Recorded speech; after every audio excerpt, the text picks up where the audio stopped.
Boa noite. Hoje queremos analisar os primeiros passos da vida cristã. O que você e eu temos que fazer para termos uma vida saudável, uma vida de frutos, uma vida abençoada, uma vida de caminhada no Espírito, uma vida de unidade diante dos propósitos de Deus. E o primeiro ponto que eu queria abordar é o ponto do batismo nas águas. Você aceitou Jesus, você tem um comando, do qual eu e você fomos estabelecidos para fazer. Está em Mateus 28, no verso 18, a partir do verso 18 diz assim: E aproximando-se Jesus, falou-lhes dizendo: Foi-me dada toda a autoridade no céu e na terra. Portanto, ide, fazei discípulos de todas as nações, batizando-os em nome do Pai, do Filho e do Espírito Santo, ensinando-os a observar todas as coisas que eu vos tenho mandado. E eis que eu estou convosco todos os dias até a consumação dos séculos. Aleluia!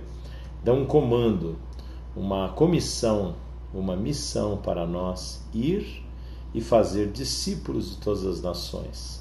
E à medida que a pessoa aceita o Senhor Jesus como Senhor e Salvador, ela é chamada a ir para as águas, a passar pelo batismo das águas. O batismo das águas é um momento de testemunho público, no qual a pessoa vai evidenciar aquilo que já aconteceu no seu interior. Que ela morreu para o velho homem, que ela morreu para a velha atitude, que ela morreu para a vida do pecado e ressurgiu para uma vida em Cristo. Amém? E assim nós somos chamados para batizar naquele nome, o nome do Pai, do Filho e do Espírito Santo, o nome do Senhor Jesus Cristo, o nome no qual há poder. E assim é uma obediência, é uma determinação do Senhor, é uma necessidade espiritual, porque está associada a uma vida saudável. O primeiro ato de obediência é um ato público, no qual fica bem claro pela palavra a importância daquilo que vai acontecer na sua vida através da primeiro ato de obediência. Imagina se o Senhor Jesus te chama para viver uma vida de servo e amigo, e na primeira ordem você já não obedece.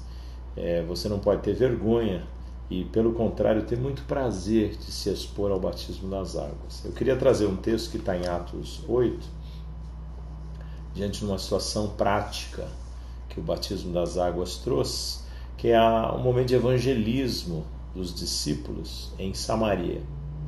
Entre eles, um discípulo especial, Filipe, evangelizava e as pessoas de Samaria recebiam a palavra e maravilhas aconteciam, expulsos demônios de vidas, saíam muitos espíritos, muitos espíritos imundos saíam de possesso, muitos paralíticos e coxos, aí no 8:7, paralíticos e coxos foram curados, pelo que houve grande alegria. Então, Filipe estava num momento espiritual tremendo. Os apóstolos, Pedro, João, foram chamados para aquele momento. E no verso 26 acontece um fato interessante. Mas um anjo do Senhor falou a Filipe dizendo: Levanta-te e vai em direção do sul, pelo caminho que desce de Jerusalém a Gaza, o qual está deserto. Ou seja, no meio de uma campanha evangelística tremenda, com muitos frutos, Deus retira Filipe para uma região deserta. E não dá muitas explicações. E Filipe, porque era um servo, o que convém ao servo é obediência, ele obedeceu. E o verso 27 mostra que ele levantou-se e foi. Ou seja, Deus não precisa explicar nada para que você obedeça. Ele simplesmente obedeceu. Largou um grupo de pessoas do qual ele poderia, se tivesse o coração contrário e rebelde, dizer: Mas Senhor, grandes coisas estão acontecendo, não faz sentido eu me ausentar desse momento espiritual. Mas ele foi. E eis que um etíope, eunuco, mordomo mor de Candace, rainha dos etíopes, o qual era superintendente de todos os seus tesouros e tinha ido a Jerusalém para adorar, regressava e, sentado no seu carro, lia o profeta Isaías. Veja bem, o Espírito Santo identificou um vaso de salvação.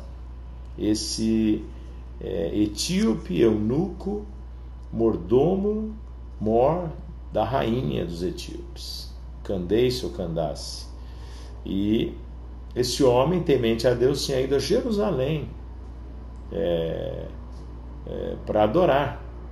Esse homem estava numa atitude de aproximação do Deus vivo. E lia as Escrituras. Ele lia o livro de Isaías, lia o profeta Isaías. Assim o Espírito fala a Filipe, disse o Espírito Santo a Filipe: chega-te, ajunta-te a este carro. Você veja como o Espírito Santo fala, audível. Chega-te, ajunta-te a este carro. E correndo Filipe ouviu que lia o profeta Isaías e disse: entendes porventura o que estás lendo? Filipe, preocupado já em se introduzir. E ele responde: pois como poderei entender se alguém não me ensinar? E rogou a Filipe que subisse com ele se sentasse.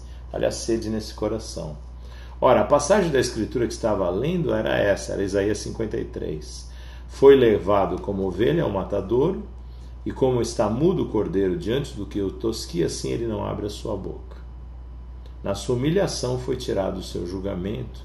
Quem contará a sua geração? Porque a sua vida é tirada da terra. Respondendo o eunuco a Filipe, disse: rogo-te, de quem diz isso o profeta? De si mesmo ou de algum outro? Ou seja, ele não conhecia o Senhor Jesus. Então, verso 35, Filipe tomou a palavra e, começando por essa escritura, anunciou-lhe a Jesus. Evangelizou o eunuco. Indo eles caminhando, chegaram ao lugar onde havia água. E disse o eunuco: eis aqui água, que impede que eu seja batizado? E disse Filipe: é lícito se crês de todo o coração. E respondendo ele, disse: creio que Jesus Cristo é o Filho de Deus.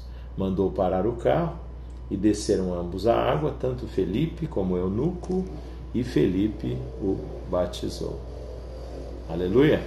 Quando saíram da água, o Espírito do Senhor arrebatou Filipe e não ouviu mais o eunuco, que jubiloso seguia o seu caminho. Aleluia! Então veja bem, o eunuco era um coração preparado, a palavra do Evangelho foi pregada, foi anunciado o Evangelho da salvação em Cristo Jesus, a obra que Jesus Cristo realizou na cruz. Foi explicado o fundamento do batismo das águas, crê e se submete ao batismo das águas como uma profissão de fé na presença das testemunhas. O homem viu água e perguntou: o que me impede então que eu seja batizado? Ele já aceitou a Jesus e Filipe responde: é lícito se crês de todo o teu coração, todo o teu coração. E ele respondeu: creio que Jesus Cristo é o Filho de Deus.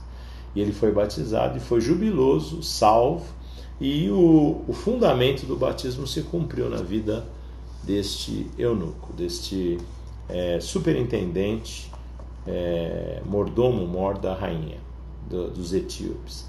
Esse é o fundamento do batismo das águas. Todo cristão que quiser ser frutífero tem que prestar atenção nos fundamentos da sua vida espiritual. O primeiro fundamento que eu quero te deixar hoje é o fundamento do batismo das águas. Aceitou a Jesus Cristo, é chamado a ser batizado nas águas.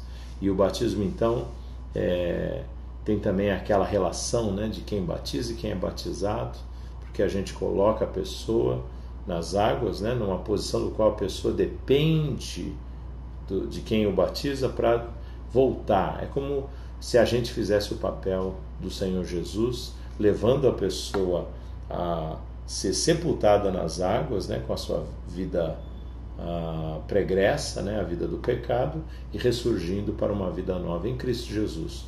Aquele que está em Cristo, né, 2 Coríntios 5,17, a nova criação as coisas velhas já passaram, eis que tudo se fez novo.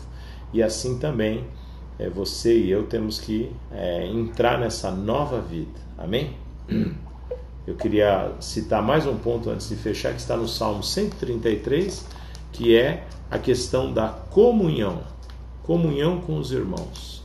O Salmo 133 é um salmo muito gostoso, muito curto e muito profundo, que diz assim: ó, quão bom e quão suave é que os irmãos vivam em união. Se aceitou o Senhor Jesus, você é chamado a participar de uma congregação, de um grupo de pessoas que professam a mesma fé. Fazer parte de uma igreja, não ficar rodando de igrejas em igrejas, o que você também é livre para fazer, mas estar com uma raiz no ministério. E aí sim você dá frutos, receber e ser usado por Deus. E aí diz: quão bom e quão suave é que os irmãos vivam em união. Para viver em união tem que gastar tempo juntos, tem que receber o ensinamento, a palavra, tem que participar do mover de Deus, orar junto, jejuar, fazer retiro, participar dos diversos ministérios que o Senhor tem, né? É muito bom e suave que haja união, que as pessoas não tenham diferenças e impossibilidades de terem comunhão. Essa união para Deus, o aspecto é assim: é como óleo precioso sobre a cabeça, que desceu sobre a barba de Arão. Quem é Arão? No Velho Testamento, irmão de Moisés, o sumo sacerdote, a figura de Jesus Cristo. Arão é como que a figura de Jesus Cristo. E aqui diz que é o óleo que desce sobre a barba, sobre a cabeça, que desceu sobre a gola das suas vestes. Ou seja, a união está associada à unção corporativa. Como o orvalho do Hermon que desce sobre os montes de Sião, é a bênção, porque ali o Senhor ordenou a bênção, a vida para sempre. Ali, no local onde há essa unidade, eu quero te estimular a desenvolver unidade, comunhão, união entre os irmãos. É importante que você tenha um local, um ministério, e que você seja igreja de verdade. Alguém no meio de outras pessoas que professam a mesma fé. Corpo de Cristo. Desenvolvendo esse amor fraternal. E esses são os dois pontos que eu quero mencionar nessa noite, declarando essa bênção sobre a tua vida, que você tenha essa visão na tua vida espiritual. É assim que eu quero te abençoar, em nome do Senhor Jesus. Vamos continuar com essa série de ministrações. A paz do Senhor. Estamos representando o ministério Holy Nation Ministry, para a tua vida. Deus te abençoe.